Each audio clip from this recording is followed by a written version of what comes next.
Hi everyone and welcome back to the Crafty Yellow Camper, and today I've got a card for you which doubles up as a gift as well as a card.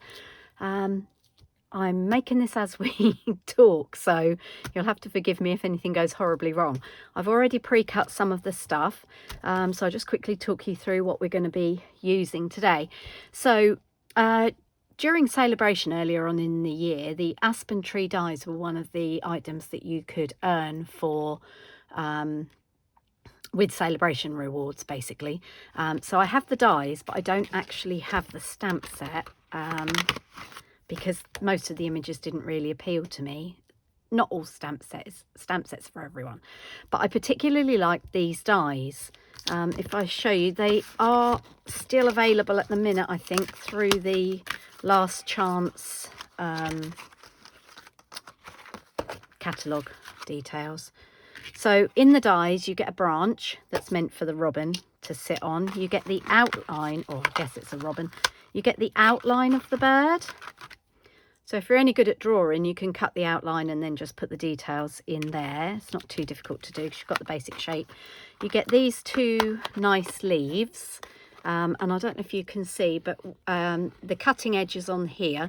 But these bits actually emboss the leaves, which is really nice. And then this is some floral bits that match the stamp set. But the one I really wanted to get my hands on was this one. So it's a detail die. It doesn't cut the oval shape out of paper completely. I'll show you what I mean.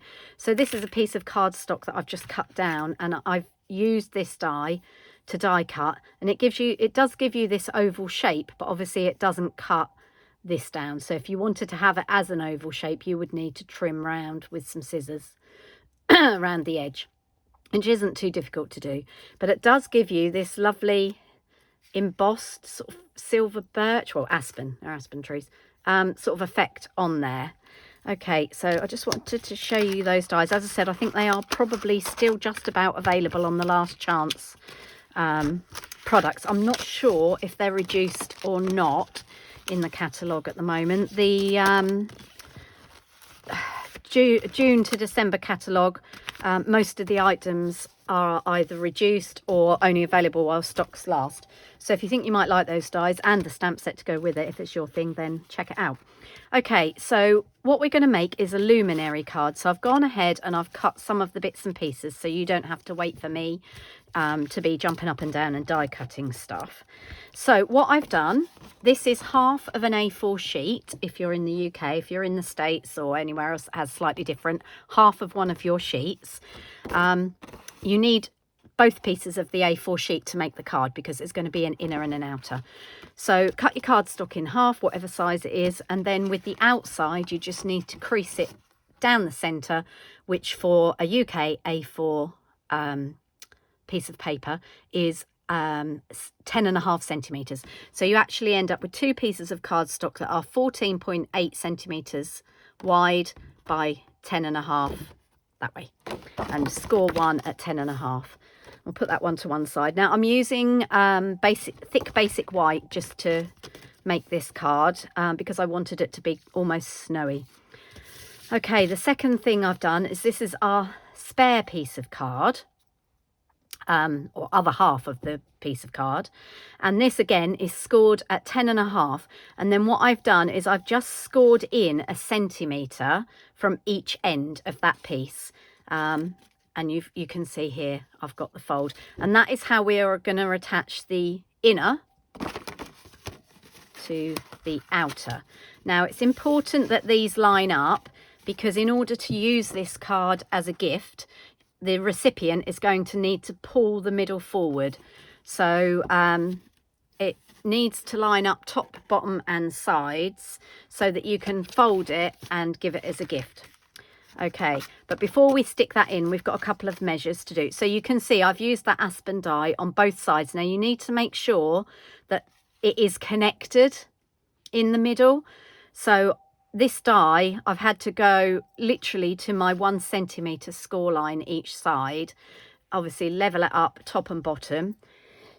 And then that's just left me a tiny margin down the middle. Okay, so I'm going to put that to one. Oh no, I'm not going to put that to one side. Excuse me. It's been a very long day. My poor mum is in hospital and has been there for the week. And my dad's at home. He's 84 and not in brilliant health. So I'm backwards and forwards between my dad, my mum, the hospital, and trying to carry on working. So the next pieces I've got are 2 pieces of vellum. And this will give us a sort of opaque filtered light once we put a tea light in it to turn it into a luminary. So I've cut these. This is half again. So this is a piece of vellum that was cut at 14.8 centimetres. Then I've chopped it in half to 2 10.5 centimetre pieces. Now, ordinarily, if I was making this card with a smaller die, I would cut this vellum down so that it's not on this section here, where we're going to fold and attach to the card. But because this die is quite large, we don't have a choice. So what I'm going to do is I'm just going to bring in my trimmer and I'm just going to score that lightly. Move my cutting blade out of the way. I'm just going to score that lightly at 1 centimetre so that when we stick it on, oh, it's ripped. Be very, very gentle. I don't know if you just heard that noise. It's just ripped a little bit there, but it hopefully shouldn't matter too much. So yeah, just very gently. There we go, that's better. Okay, just to give us a little bit of a edge where we can fold. Now what I'm going to do is attach this vellum to the back. Yeah, I'm not sure I'm going to be able to use that piece. It's fine. Oh, actually, it's fine. We'll glue. So I don't know if you can see, we've got pieces of cardstock here and here where we can attach the vellum, and in those places our glue won't show. So what I'm going to do, I'm just going to put a little bit of glue on those corners there, and don't put too much because you don't want to squidge it out. Okay, just round those corners there for this one, and then I'm just going to also run some glue up that side there, and then I can attach my vellum. Now, as I said, it needs to be scored really carefully, and I've gone through mine and it's now detaching itself from the section, but it will glue back down. Just make sure it's not sticking out. Now, you might have a little bit of an overhang, depends how accurate you are in your cutting, just along here, and if you have, you need to trim that off because otherwise that's going to stick out of the side of the card. I'm just going to lift this up. The thing I like about a little bit of liquid glue is it does give us a little bit of wiggle room. So I'm just trying to make sure that is level with my crease, and then I'm going to do the same thing with this side. So again, we're going down here around this corner here. Hopefully I'm trying to keep in shot whilst looking at what I'm actually doing. Around this corner here, and then we're just going to go down here. Now, if you find it is overlapping, you can trim this down a little bit. And I'll check that once I've stuck this on, because I can see it is going to overlap a little tiny bit. Okay, so we'll just get that on there. Now, the important thing is this needs to be able to fold both ways. So that's how it's going to fold in the card. But then when the recipient pulls it out, they need to be able to fold it that way as well. So the middle of the card pops out. Might sound a bit random at the moment, but it will all become clear. So then if you go back over these side folds here and just make sure that those creases are nicely burnished, or those score lines I should say, because we need the card to fold here too. So I find the best way to make it easy to go both ways is to actually score it both ways. So I folded those bits in, and then I'm going to fold them back on themselves. And this is where it gets a little bit tricky because of all the layers.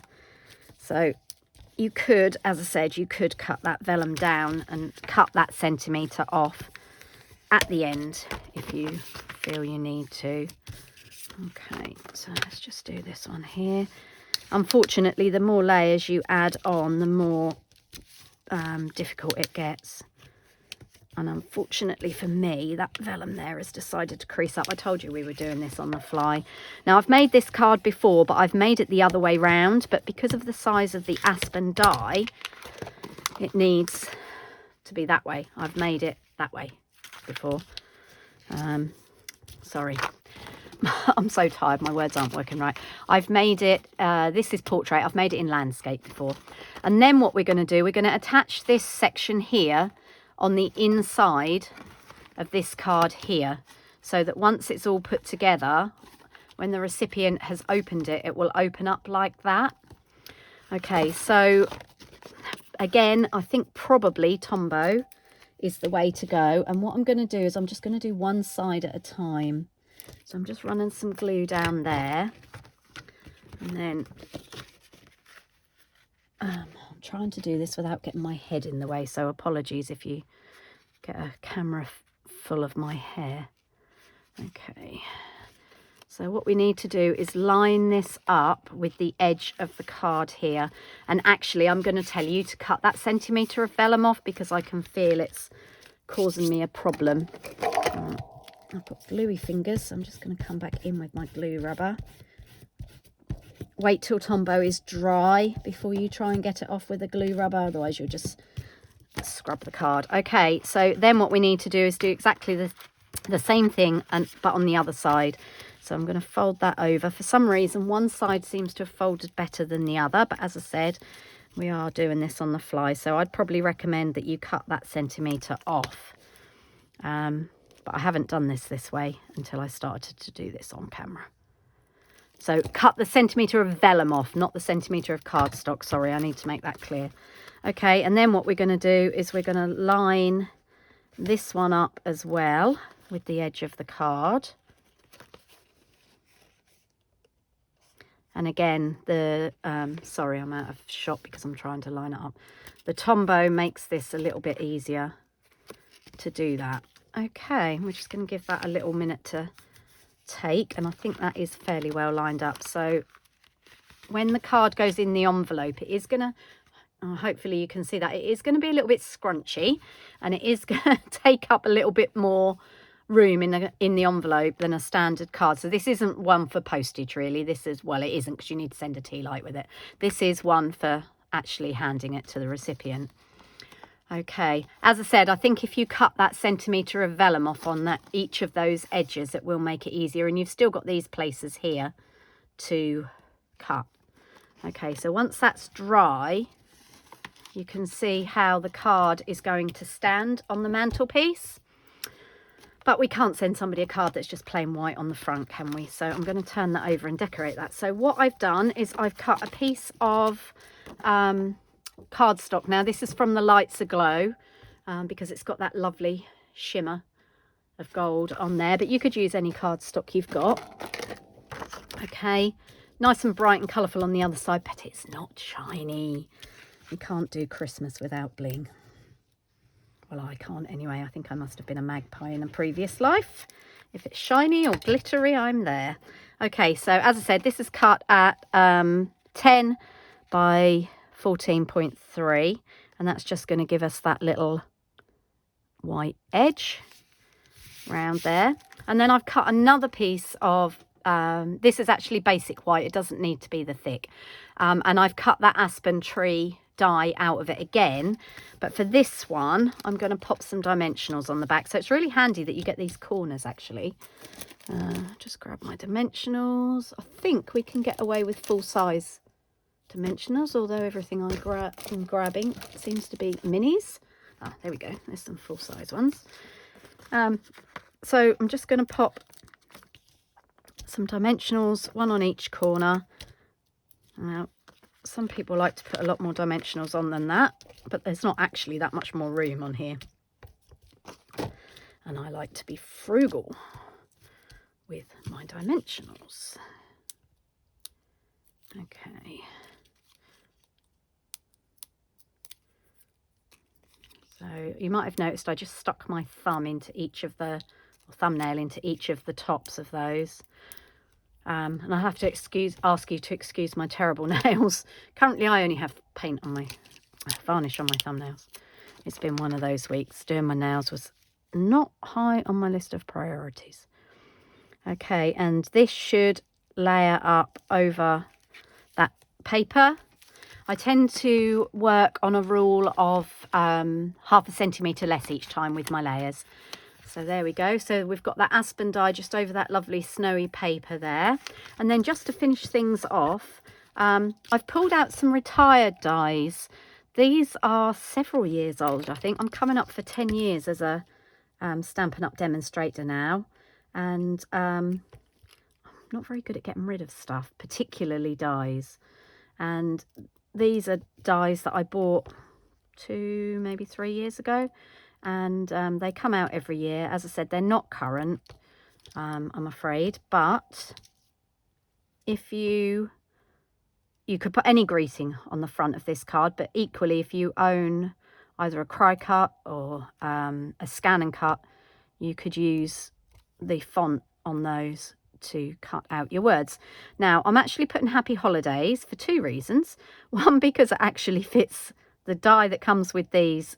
Christmas won't fit across the front of this card when it's in portrait mode, only if it's in landscape. And secondly, well, that's my main reason if I'm honest, but secondly, not everybody is a big fan of Christmas.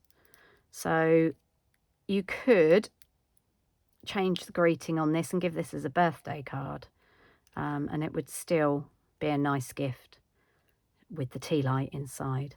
Sorry, I'm just having some trouble poking these bits out. Now, I ran this through my cut and emboss machine backwards and forwards about 6 times, I think.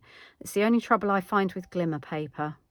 So I should probably tell you that this is rose gold and gold glimmer paper. And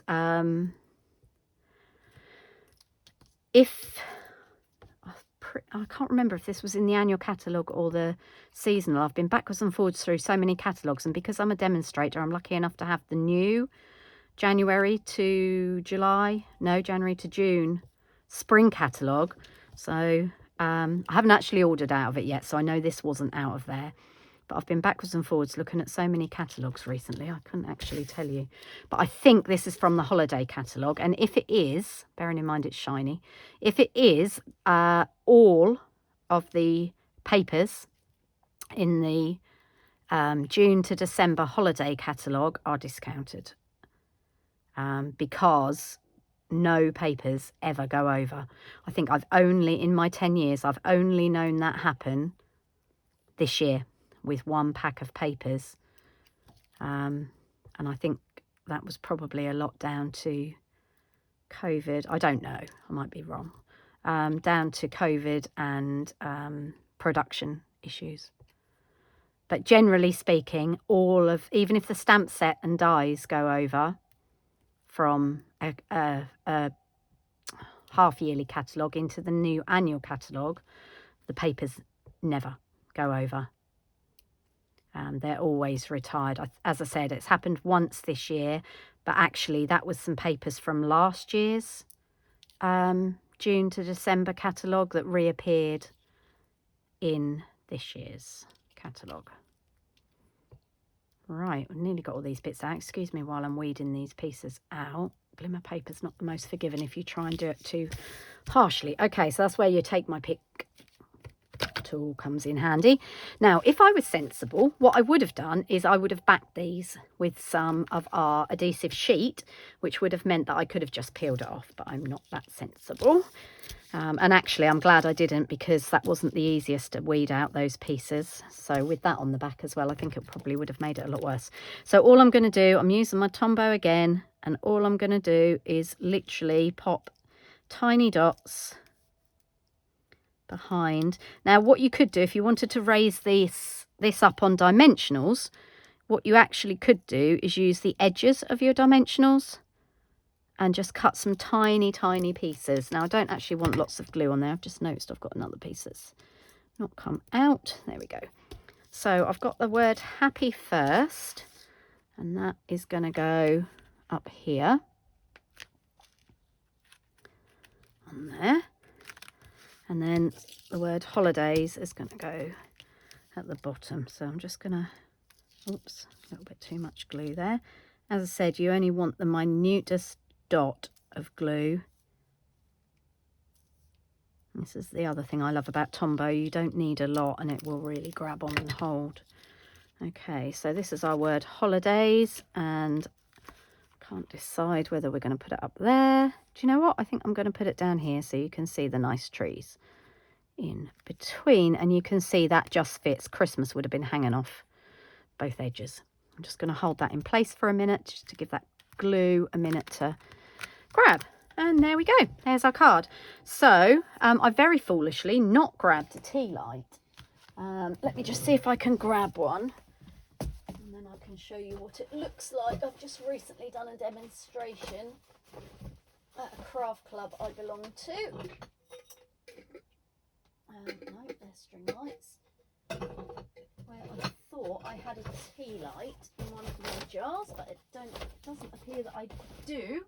But I do know that somewhere I have a box of them. My craft room, as you can imagine, is an absolute mess at the moment with Christmas on the way. I've got bags of presents, I've got craft stuff I'm demonstrating tomorrow at an allotment holders craft morning. We're making Christmas cards. Actually, we are going to make this card. And so I've got stuff for that everywhere. Oh, goodness me, it's a little bit ridiculous at the minute. Okay, so let's just pull the piece of plastic out of there. And let's hope I've pulled one out that actually works. Yes, I have. So what you do, the recipient, when they receive this card, pulls it out like that, stands it on their mantelpiece, and then you pop that tea light in there.